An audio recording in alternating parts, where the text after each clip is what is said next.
Hey Javanuts, it's coffee time. Today's review will be about the Counterculture's Big Trouble Blend.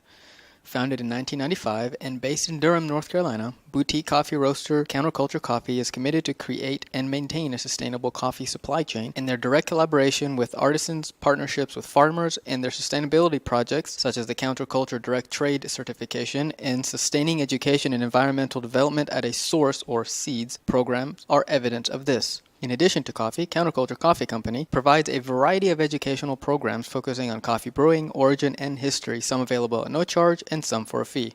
To truly taste test a new roast, you must extract the flavors properly. To do this today, I will be using French press. If you've never used French press or would like a video guide by yours truly, check out the how-to linked at the end of this video and in the video description. Alright, let's start by opening the bag.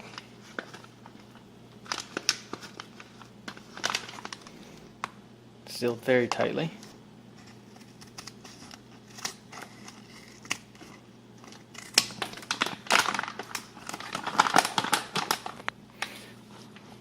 My Counterculture generally sells whole beans, which of course if you'd like you can grind at the store that you purchase it from, or grind it at home with a burr grinder.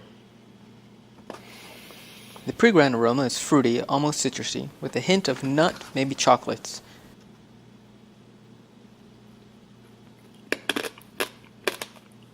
The whole bean flavor is a darker roast, maybe a medium dark, with a citrus foretaste and an almost chocolatey aftertaste.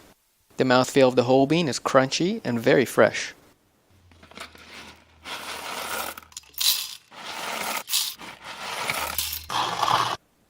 The ground aroma is floral and nutty, with hints of caramel, maybe molasses.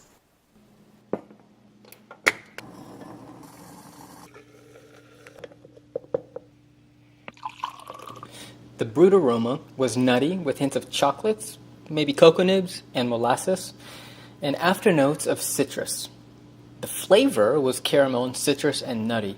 It did have a burnt sugar or a toasty aftertaste. It had an initial bite, more of a nibble, really, like the lighter roasts tend to have.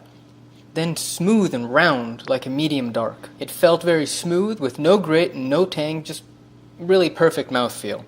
If you prefer a medium roast, or maybe a lighter roast but would like to venture into the darker roast, even if you're a dark roaster like myself but would prefer an occasional lighter roast or lighter flavors, the Counterculture Big Trouble is highly recommended. If you like this video, please give it a thumbs up and share it with your friends who might also enjoy it. If you want to see more, please subscribe to my channel by clicking on the subscribe button. Leave a comment below with your experiences of Counterculture's Big Trouble blend. What did you like? What didn't you like? Is there another blend that you prefer over Big Trouble? Till next time.